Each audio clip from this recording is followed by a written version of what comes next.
오늘 제목을 같이 읽겠습니다. 시작. 다니엘과 다리오 왕 그리고 대강절. 대강절 초가 두 개가 타고 있습니다. 대강절 둘째 주일입니다. 대강절은 주께서 육신으로 이 땅에 오셨고 또한 말씀과 영으로 우리 안에 임하셔서 예수를 주로 고백케 하셨고, 그리고 심판주로 오실 때 아멘 주 예수여 어서 오시옵소서 우리에게 믿음으로 화답할 수 있도록 잘 준비되어지라고 허락한 절기입니다. 우리의 그 기다림의 시간 가운데 다니엘처럼, 다니엘의 세 친구처럼 놀라운 기적을 경험하면 얼마나 신나겠습니까마는 우리의 삶에서 그 기적은 참 경험되기가 쉽지 않습니다. 그런데 우리가 기억해야 될 것은 다니엘은 그 기적을 경험했기 때문에 하나님을 주로 고백한 것이 아니라 하나님을 주로 고백했기 때문에 그의 전 삶을 통해서 하나님의 주되심을 그의 삶으로 고백했기 때문에 기적을 경험한 것입니다. 소원합니다. 우리의 전 삶을 통해 하나님의 왕되심을, 하나님의 주되심을 고백함으로 기적의 주인공이 되시는 우리 모든 성도님들 되시기를 주님의 이름으로 축원합니다. 한국 이 기독교계에 가장 어려움을 줬던 사건이 있습니다. 다미성교회라는 사건이죠. 지금으로부터 약 30년 전에 1992년 10월 28일에 예수님께서 재림하실 것이다 라고 주장하며 지상 최대 사건 휴거라는 책을 번역하면서 그 다미성교회의 대표로 이장림 씨라는 분이 활동을 했죠. 물론 1992년 10월 28일에 주님은 오시지 않았습니다. 그 사건이 한국 교계에 아주 해악을 끼친 것은 그 사건 이후로 이 강단에서도 그렇고 성도들의 심령 가운데서도 그렇고 하나님이 심판주로 다시 오실 것임을 설교되어지고 믿어지는 것이 급격하게 약화되었다라는 것입니다. 대강절입니다. 주님은 우리의 개인적인 삶 가운데 그리고 전 인류적인 삶 가운데 반드시 심판주로 오실 것임을 믿으시기를 주님의 이름으로 축원합니다. 그래서 이 대강절에 잘 어울리는 말씀이 어떤 말씀일까 고민하다가 마태복음 25장인 것 같아요. 마태복음 25장 하면 여러분 잘 모르시겠지만 마태복음 25장에 있는 그 비유를 들으시면 잘 아실 겁니다. 열처녀 비유, 달란트 비유, 양과 염소의 비유 말이죠. 그런데 사실은 이 25장은 24장과 긴밀하게 연결이 되어 있습니다. 그리고 24장 44절 45절에서는 이렇게 말하고 있습니다. 이러므로 너희도 준비하고 있으라. 생각하지 않은 때에 곧 급히 인자가 오리라. 충성되고 지혜로운 종이 되어 주인에게 그 집 사람을 맡아 때를 따라 양식을 나눠줄 자가 누구냐. 주님이 곧 오실 것을 믿고 주인이 하던 그 일, 종들에게 양식을 나눠주던 그 일을 너희가 잘 감당해라. 그리하면 주인이 다시 왔을 때 너희에게 복이 있을 것이고 너희 소유를 맡길 것이다. 주인의 소유를 너희에게 맡길 것이다 라고 말하면서 48절에 또한 이렇게 말합니다. 만일 그 악한 종이 마음에 생각하기를 주인이 더디 오리라. 곧 오는 것이 아니라 천천히 더디 오리라 생각할 때에, 그러니까 시간적 여유가 있으니까 악하게 동무들을 때리고 술 친구들과 먹고 마시면 50절 말씀에 생각하지 않은 날, 즉 급히 갑자기 알지 못하는 시각에 그 종의 주인이 이르러 너희를 벌하고 너희는 어두운 데 이를 갈미 있으리라 하는 말씀입니다.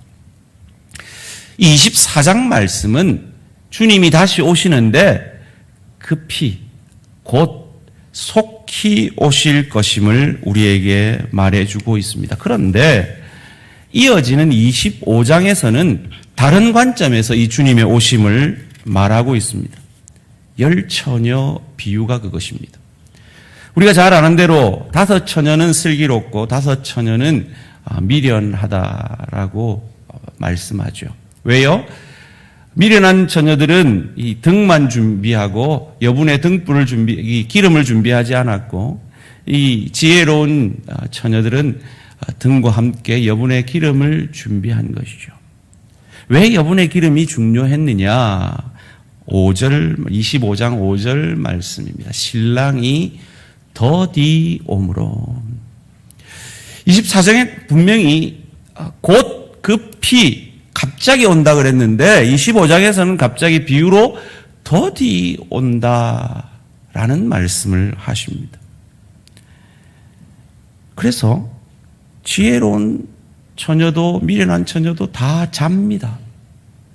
그런데 갑자기 오랜 시간이 걸리지 않아 신랑이로다 맞으러 나오라 말합니다. 처녀들이 등불을 준비하고 나아갑니다. 그런데 미련한 자들은 이제 기름이 다 떨어집니다. 그래서 지혜로운 자들에게 기름 좀 빌려달라 그럽니다. 그런데 우리 너한테 빌려주면 우리도 떨어져. 가서 사와. 그리고 가서 사러 간 사이에 이 혼인잔치의 문이 닫히고 아무리 두드려도 너희를 알지 못한다 하십니다. 그리고 13절 말씀에 이런 교훈을 주시죠. 그런즉 깨어 있으라. 너희는 그날과 그때를 알지 못하느니라. 주님의 더디 오심도 준비해야 한다라는 교훈입니다.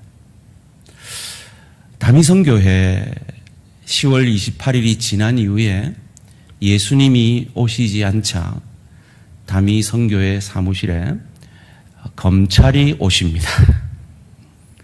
검찰 조사를 해보니까 충격적인 사실이 드러납니다. 이 이장림 씨가 1993년 5월에 만기가 되어지는 환매 조건부 채권, 이건 오늘 기도하신 우리 박 장로님밖에 뭔지 잘 모르실 것 같은데, 뭐 쉽게 얘기하면 적금을 그 다음 해 5월에 찾게 될 적금을 3억이나 들고 있었다라는 것입니다. 자기도 믿지 않는 것을 실제로 믿는 것처럼 호도한 것이죠. 그래서 그는 징역 1년을 받고 수감 생활을 합니다. 그리고 나와서는 딴소리 합니다. 이미 임했는데 보이는 것으로 아니라 영적으로 지금 임해 있다 그럽니다. 얼마 전에 홍모 전도사라는 양반이 한국에 전쟁 난다고 호도를 해서 동남으로 사람들 도망치고 그런 적이 있잖아요. 그날에 예수님 안 오니까 뭐라고 핑계를 댔냐면 지금 지하에서 전쟁 중이라고. 그러고 호도를 합니다. 사랑하는 성도님들, 예수님은 어떻게 오십니까? 마태복음 24장 26절 27절 함께 읽습니다. 시작. 그러면 사람들이 너희에게 말하되 보라 그리스도가 광야에 있다 하여도 나가지 말고 보라 골방에 있다 하여도 믿지 말라. 번개가 동편에서 나서 서편까지 번쩍인 같이 인자의 임함도 그러하리라. 하나님이 이 땅에 다시 오실 때는 분명히 우리로 알게 오심을 믿으시기를 주님의 이름으로 축원합니다. 그러니까 주님 오실 거니까 이 다미성교회처럼 집 팔아서 거기 헌금하고 직장 포기하고 오로지 깨어서 기도와 말씀 생활만 해야 합니까? 아닙니다. 예수님 오실 때 우리는 그렇게 예수님을 맞이해서는 안 됩니다. 어떻게 맞이해야 합니까? 마태복음 24장 40절 41절이 이렇게 가르쳐줍니다. 그때에 두 사람이 밭에 있음에 한 사람은 데려가고 한 사람은 버려둠을 당할 것이요, 두 여자가 맷돌질을 하고 있음에 한 사람은 데려가고 한 사람은 버려둠을 당할 것이니라. 우리가 어떻게 주님을 만나야 합니까? 밭일하다가 만나야 됩니다. 맷돌질하다 만나야 됩니다. 여러분, 지금 속으로 오늘 집에 가서 맷돌 하나 사야 되겠네, 뭐 이렇게 생각하시는 분 없죠?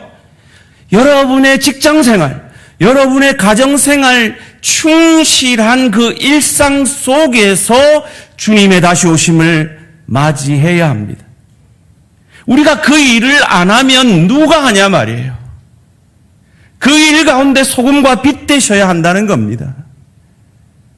우리가 그 일을 안 하면 소는 누가 키우냐고요. 충실한 일상 속에서. 그런데 놀라운 건 똑같은 일상 속에서 어떤 사람은 데려가고 어떤 사람은 남겨집니다. 이 차이를 만들어내는 것이 뭐냐는 거예요.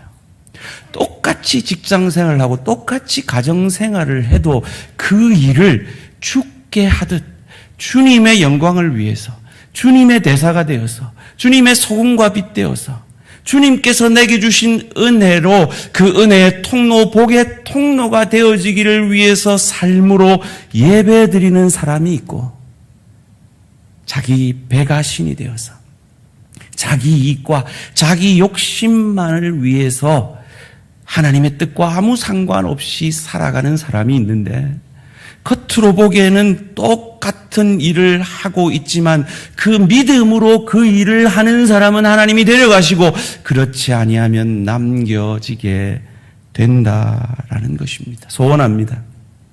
우리 성도님들, 주님 다시 오실 때 여러분의 일상에 믿음으로 사시는 그 삶의 예배 현장에서 주님의 부르심을 받게 되시기를 주님의 이름으로 축원합니다. 그래서 24장 42절은 이렇게 말합니다. 그러므로 깨어 있으라. 어느 날에 너희 주가 임하는지 너희가 알지 못함이니라.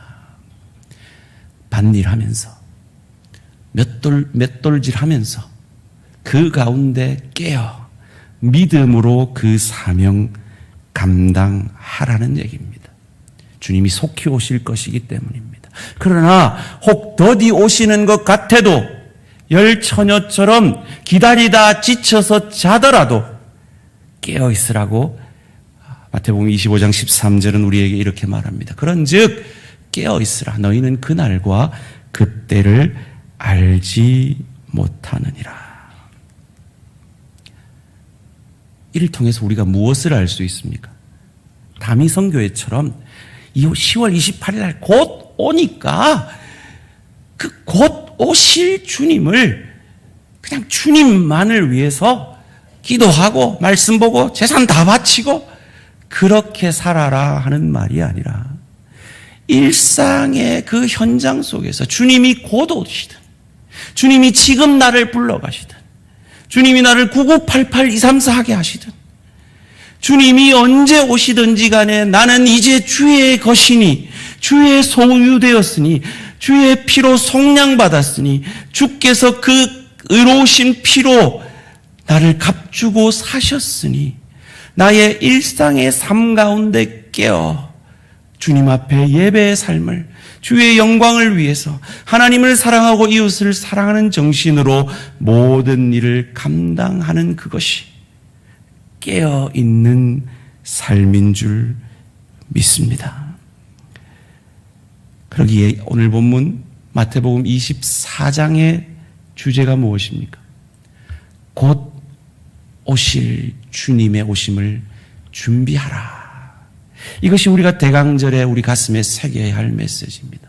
그러나 25장의 주제를 통하여서 더디 오실지라도 주님이 더디 오시면 지금 준비가 안 돼 있는 나로 저 좋은 천국을 누리고 즐길 수 있는 실력자로, 인격자로, 믿음의 사람으로 준비하라고 주시는 시간인 줄 알고 그 시간을 통해서 주님의 다시 오심을 준비하라 하는 것입니다. 그러면 어떻게, 무엇을 준비해야 합니까? 주님께서 하실 말씀이 있어서 전화를 방금 하셨는데요. 잘 들어보십시오. 뭘 준비해야 되는지. 첫째로, 예수의 주되심을. 예수 아니고는 내 죄가 사함받을 수 없음을. 예수 외에는 구원 얻을 다른 이름이 없음을. 그래서 그 예수를, 나를 위해 그 의로우신 피를 십자가에서 죽음으로 흘려주시고 그 피의 값으로, 그 의로우신 피의 값으로 나를, 죄인인 내 죄를 다 갚아주시고 내 죄에 대한 값을 다 치루어 주셔서 내 과거, 현재, 미래의 모든 죄를 사하여 주심으로 주님이 심판주로 오실 때 그 주님이 내게는 심판주가 아니라 구원의 주임을 고백할 수 있는 그 믿음의 준비를 하시는 저와 우리 모든 성도님들 되시기를 주님의 이름으로 축원합니다. 그 주님이 여러분의 주인이십니까? 그 주님이 여러분의 왕이십니까? 그렇다면 이 땅에서 저 천국, 주님이 영원히 우리의 왕이 되실 저 하나님 나라를 준비하셔야 돼요. 연습하셔야 돼요. 어떻게 해요?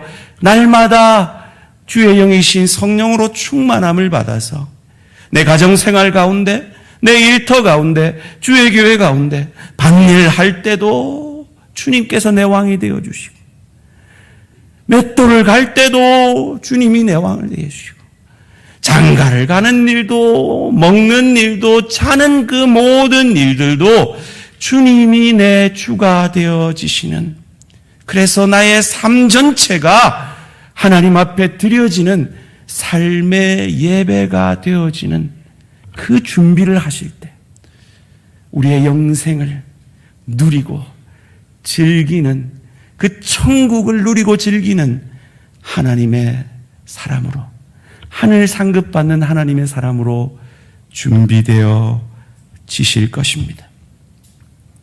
그 믿음의 삶을 우리에게 잘 보여준 사람이 오늘 우리가 읽은 본문의 주인공인 다니엘입니다.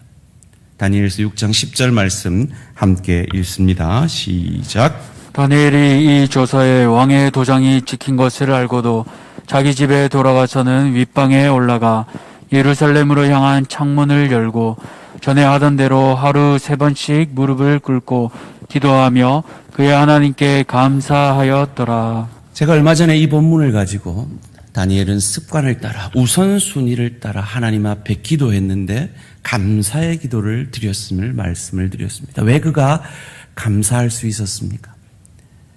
그가 본 환상, 모퉁이 돌 대신 예수께서 열국을 상징하는 그 신상을 무너뜨리고, 그들은 가루가 되었지만 그 돌은 태산을 이루어서 하나님 나라가 영원할 것임을 그가 믿고, 그 모퉁이 돌 대신 예수가 자신에게 들어와 자신이 성전이 될 것임을 그는 믿음의 눈을 열어 바라봄으로, 그 메시아 그리스도를 믿는 그 믿음으로 감사할 수 있었다라고 말씀을 드렸습니다.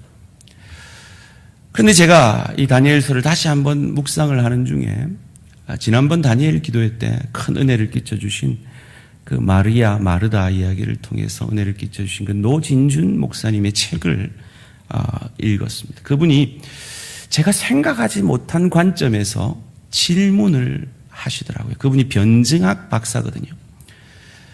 이런 질문을 하시는 겁니다. 다니엘이 정말 자살 행위와 같은 죽기를 각오한 그런 기도의 행위를 하는 것보다 차라리 그를 정말 신뢰하는 다리오에게 이 법이 왜 생기는지 오히려 다리오와 대면함으로 그 문제를 해결하는 것이 낫지 않았을까라고 질문하는데 상당히 일리 있는 질문인 것 같았습니다. 그가 습관을 따라서 기도의 우선순위를 두고 기도했다면 그가 평소에 그렇게 기도했을지라도 그 30일만큼은 다른 방법으로 조용히 기도할 수도 있지 않았을까? 만약에 그가 그 습관을 따라서 여전히 똑같은 방법으로 기도하는 것 자체가 칭찬받을 일이었다면 그것은 신앙으로서 칭찬받을 것이 아니라 그의 꾸준함과 그의 성실성이 칭찬받아야 되는 것 아닌가라고 질문하는데 상당히 일리 있는 질문 같았습니다.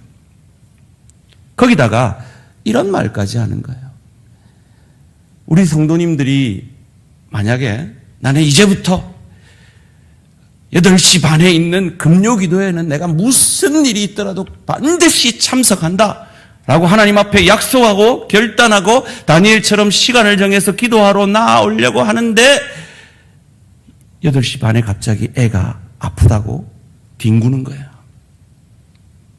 그때 니는 아파라. 나는 하나님하고 약속했으니까 반드시 가야 된다라고 교회를 오는 것이 그것이 바른 신앙이냐라고까지 질문을 하시는 거예요. 더 나아가서 다니엘은 도대체 골방 기도는 모르는 거냐? 예수님이 사람들에게 보이려고 기도하지 말고 골방에서 은밀히 기도하라고 했는데 왜 사람들이 다 알도록 열린 창문 가운데 그렇게 꼭 정해진 시간에 기도를 했어야 되느냐? 이것이 신앙적으로 지혜로운 것이냐라고 질문을 하시더라고요. 여러분은 어떻게 생각하십니까? 우리는 너무나 쉽게 타협하기 때문에 우리는 너무나 어떤 우리의 일상 가운데 하나님과의 약속을 외면하고 그냥 우리는 알아서 타협하고 있기 때문에 우리에게는 전혀 문제가 안 될 이 문제가 왜 다니엘에게는 문제가 되었냐는 거예요. 오진주 목사님이 이렇게 결론을 맺으십니다. 다니엘에게 중요했던 건 하루 3번 창문을 열고 예루살렘을 향하여 두 손 들고 기도하는 그 행위 자체가 아니라 그 행위를 통해서 그가 믿고 의지하고 경배하는 신은 느부갓네살 왕도 아니고 다리오 왕도 아니고 오직 하나님 한 분만이 나의 신이고 나의 왕이라는 믿음의 고백이었다는 거죠. 그 믿음의 삶의 고백이었는데 갑자기 다리오 왕이 30일 동안만 나만 경배하라고 했을 때 다니엘이 그 행위를 그치고 홀로 조용히 몰래 기도한다면 그 삶을 통해 다니엘도 결국 다리오 왕을 신으로 섬기는구나.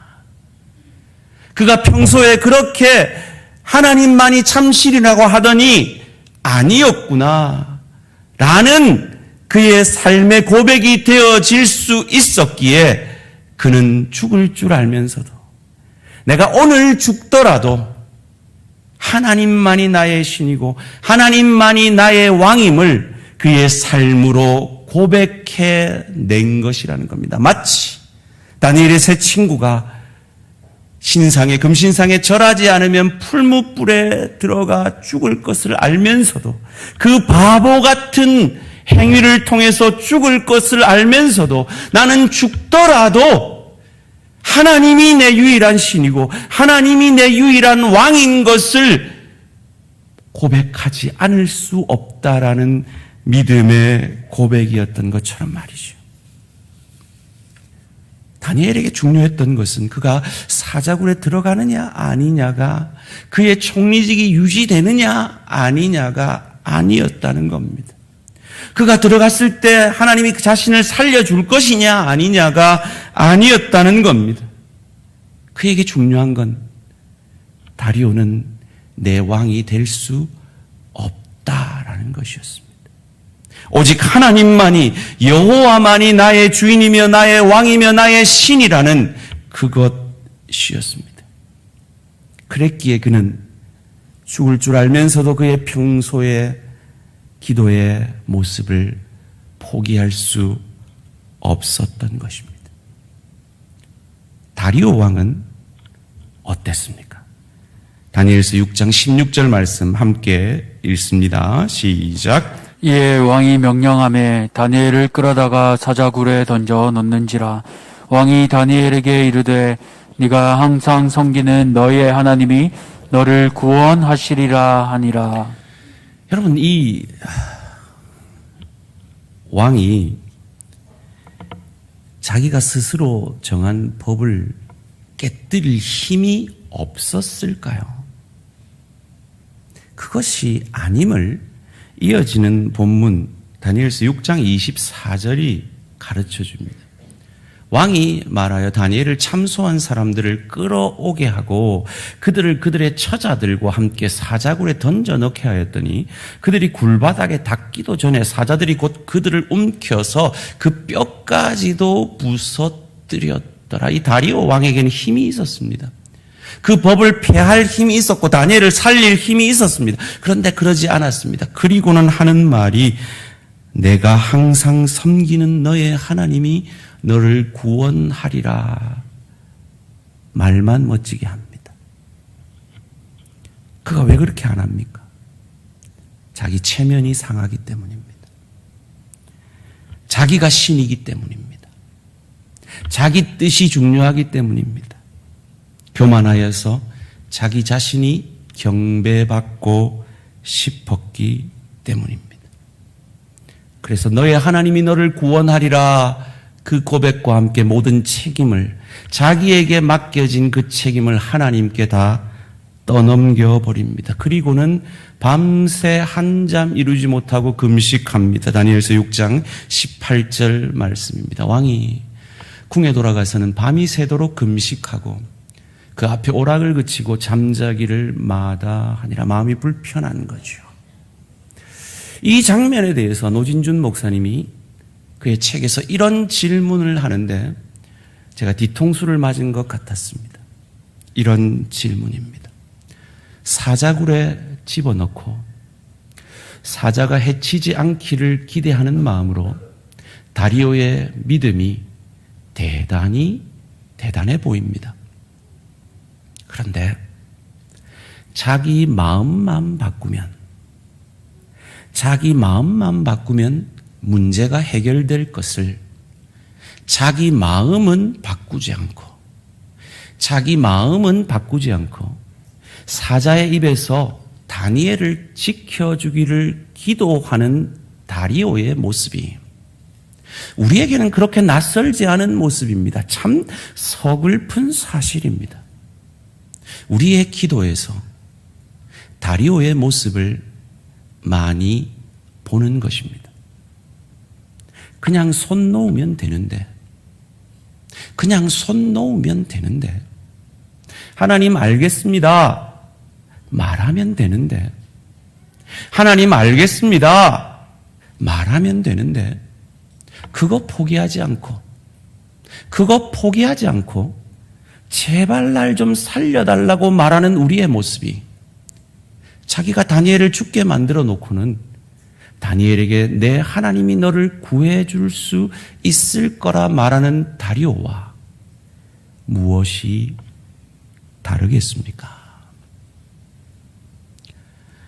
이 다리오는 핑계 댈 거는 있었어요. 여러분 사실 페르시아를 통일한 건 다리오 왕이 아니라 고레스 왕입니다. 이 고레스는 다리오의 사위입니다. 그가 왕이 될 수 있었지만 자기 장인을 왕으로 먼저 세워드린 거죠. 그래서 그의 왕권은 약했을지 모릅니다. 그래서 그가 경배받음으로 그의 왕권을 좀 강화하고 싶었을지 모릅니다. 마치 우리가 하나님의 뜻인 줄 알면서도 하나님 알겠습니다 하면 되는 그 문제 앞에서 고집하고 있는 그 무언가가 있듯이 말이죠. 하나님은 예수의 십자가 보혈로 저와 여러분을 사셨습니다. 이제 우리의 인생은 우리의 것이 아니라 주님의 것입니다.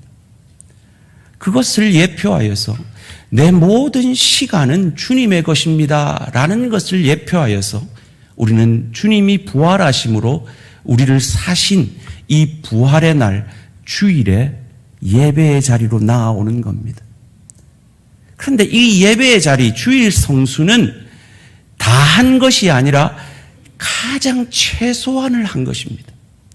이 주일 성수를 통하여 우리가 믿음을 고백하고 있는 것은 내 모든 시간이 주님의 것입니다를 고백하고 있는 것입니다. 11조도 마찬가지입니다. 10의 10이 나를 사신 주님의 것이지만 10의 1을 통하여서 내 물질이 주님의 것입니다 라고 고백하는 것입니다. 이 10의 9도 주님을 위해 사용하겠습니다라는 그 믿음이 그 안에 담겨 있어야 합니다. 주일뿐만 아니라 내 모든 시간을 통해 하나님께 영광을 돌리겠습니다. 하나님의 뜻대로 쓰임 받겠습니다라는 그 고백이 이 주일 성수 가운데 담겨 있어야 합니다. 그러기에 우리의 삶은 날마다 예수님이라면 어떻게 하실까? 나를 핏값으로 사신 예수님이라면 어떻게 하실까라는 그 믿음의 고백 가운데, 그 물음 가운데 답함으로 우리의 인생의 걸음걸음을 걸어가야 하는 것입니다. 그런데 오늘 이 땅의 그리스도인들은 다니엘이 아니라 다리오처럼 알겠습니다 하면 될 것을, 네 순종하겠습니다 하면 될 것을 그렇게 하면 손해볼 것 같아서 주일을 지키지 아니하고 주일뿐만 아니라 내 모든 삶을, 내 시간이 나의 주인인 것처럼 살며, 내 모든 물질이 나의 주인인 것처럼 살며, 내 모든 인생의 순간순간이 나의 주인인 것처럼 살면서 급할 때는 살려주세요, 네 하나님이 너를 살려줄 것이다 라고 고백하고 있지는 않은지 이 다니엘서는 우리에게 묻고 있습니다. 오늘 제목이 뭐였죠? 다니엘과 다리오 왕 그리고 대강절. 사실은 좀 길어서 그렇게 짓지는 못했는데 이렇게 짓고 싶었어요. 다니엘과 다리오 왕과 나 그리고 대강절. 다니엘은 지금 죽어도 나는 내 주인이 하나님이심을 고백한다는 이 고백을 포기할 수 없어서 죽는 줄 뻔히 알면서도 그 어리석은 길을 갔습니다. 다리오도 하나님의 하나님 되심을 고백하면서도 그는 자기의 왕됨을, 자기가 경배받음을, 자기 이익을 포기할 수 없는 그 자리에 있었습니다. 우리는 어떤 자리에서 대강절을 맡고 계십니까? 소원합니다. 우리의 삶 가운데 다리오와 같은 모습으로 대강절을 맡고 있다면 곧 오실 주님을 바라보고, 그리고 더디 오심으로 우리로 그 주님을 더 잘 준비하도록 긍휼의 마음으로 우리에게 시간을 주시는 그 주님 앞에 다리오의 모습에서 돌이켜 다니엘의 모습으로 우리의 신앙을 고백해내시는 저와 우리 모든 성도님들 되시기를 주님의 이름으로 축원합니다. 그리할 때 여러분의 인생 가운데 손해보는 것 같지만 나를 잡아먹을 것 같은 그 사자의 입이 닫혀지는 기적을 경험하게 되실 줄 믿습니다. 불타 죽을 것 같은 현실 속에서, 이렇게 살면 손해볼 것 같은 그 현실 속에서 주님의 뜻대로 주님의 왕되심을 고백함으로 그 풀무불 속에서 함께 하셨던 그 인자 되신 예수 그리스도가 약속하신 하늘에는 영광이요 땅에서는 기뻐하심을 입은 사람 가운데 약속하신 그 평안을 그 어떤 풀무불 속에서도 경험하시게 될 줄 믿습니다. 주님의 주 되심을, 주님의 왕 되심을 여러분의 삶 가운데 고백함으로 이 기적의 주인공이 되시는 저와 우리 모든 성도님들 되시기를 주님의 이름으로 축원합니다.